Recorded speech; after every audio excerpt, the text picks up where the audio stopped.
My sister got everything. I got the leftovers. Then they tried to bill me for a wedding they claimed was a gift. Hi Reddit. I never thought I'd be posting here, but I honestly don't know what else to do. I at 35 have officially hit my breaking point with my parents. For years, I've kept my mouth shut, kept the peace, and convinced myself that they did their best.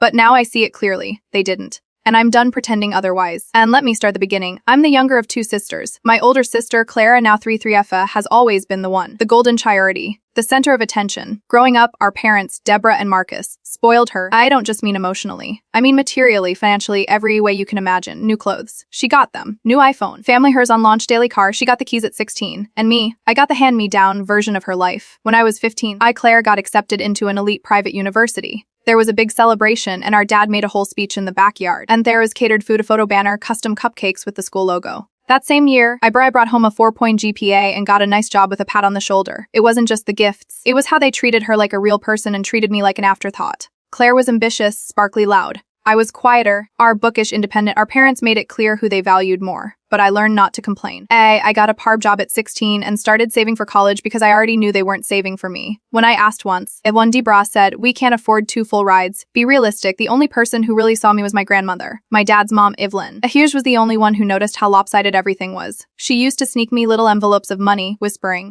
just for you, honey. Spend it on something you actually want. She bought me my first laptop, paid for my driver's ed, even helped college applications when no one else bothered. She never made a fuss, just gave quietly with love. Forward to my 20s. Claire got married at 26, massive wedding, outdoor vineyard, custom dress, 200 guests, other a videographer and string quartet, fully paid for by our parents. When I got engaged last year to my partner, Sam, a dad I didn't expect anything. But to my surprise, Deborah and Marcus told me they wanted to pay for my wedding too. And he said only fair bar. I was cautious, but they insisted. Let us do this for you. So we let them. We kept things modest. I didn't want a vineyard or a ballroom. We chose a local botanical garden, 80 guests, buffet dinner, simple decor, still beautiful, still meaningful. It was one of the happiest days of my life, until 2 months later when they sent me a bill for $65. Yes, only itemized invoice, flowers, chairs, cake, photographer, DJ, all of it. No prior conversation, no heads up, email, just email titled reimbursement. I thought it was a mistake. I called them. Deborah answered, all icy calm. "We thought you and Sam were doing well financially. We assumed you'd want to contribute back." Claire couldn't, but you can. It's only fair. I was speechless. And then, the final straw. "You should be grateful we made your wedding as nice as hers. You wouldn't want people thinking we favored one daughter over the other."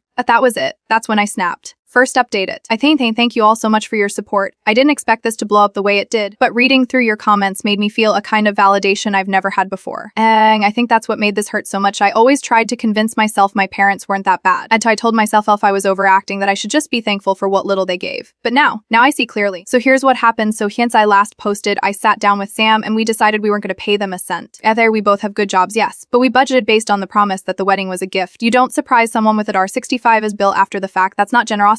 That's manipulation. I emailed my parents a short message. "We did not agree to any reimbursement. Yeah, you explicitly stated you were gifting us the wedding. We are not responsible for this invoice. Please do not contact us about this again." That was it. Within 2 hours, I got a 4-paragraph email back from Deborah, as she accused me of being ungrateful, of turning my back on the family, humiliating them after all they've done. She CC'd Claire, a blogger who replied with something, "Wow, I knew she'd find a way to make everything about her." The idea typical. So I did something I never thought I'd do. I wrote a post on my personal Facebook page. Just to my friends and extended family, I explained everything, from the Univan childhood to the wedding bait and switch. I included a screenshot of the $65K invoice. I didn't say anything cruel, I just told the truth. The fallout was immediate. Some relatives were shocked. A few messaged me privately to say they'd always suspected something was off. One aunt commented, "Funny how Claire's wedding was a celebration and yours was a transaction," and my parents were furious. They said I'd embarrassed the family publicly and accused me of attacking Claire. I haven't responded. I don't think I need to.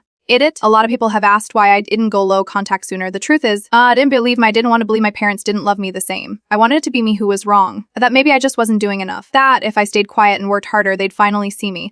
But that's not how this works. Also, yes, Evelyn, my grandmother, saw the post. She called me the next morning and said, "I'm proud of you." About time someone told the truth. Then she wired me $20 as a wedding gift, just to prove she still had my back. Final up back. It's been a couple months now, and I wanted to update you all one last time. I haven't spoken to Deborah or Marcus since that last email. Claire unfriended me on everything. Honestly, it's been peaceful. Sam and I are doing well. We've started therapy together to process everything, and I've begun individual sessions too. There's a lot of untangle, years of conditioning, people-pleasing, guilt. And I'm starting to understand that I'm allowed to choose peace. I'm allowed to choose myself. My grandmother, Evelyn, continues to be a light in my life. She invited us over last weekend, made my favorite soup, and then told me stories from her own childhood, how she was once the second daughter too. We laughed, we cried, and she said something I'll never forget. Sometimes the bravest thing you can do is stop asking for love from people who only know how to take. So that's what I'm doing. Claire, I've blocked my parents' numbers. I've unfollowed followed Claire. I'm not seeking revenge and not hoping they'll apologize. I'm just done. I have a new family now, one I chose, one that chooses me back. Thank you all for reminding me that I'm not crazy, that I'm not selfish, that I was ready to say enough is enough. I'll be okay now. I already am.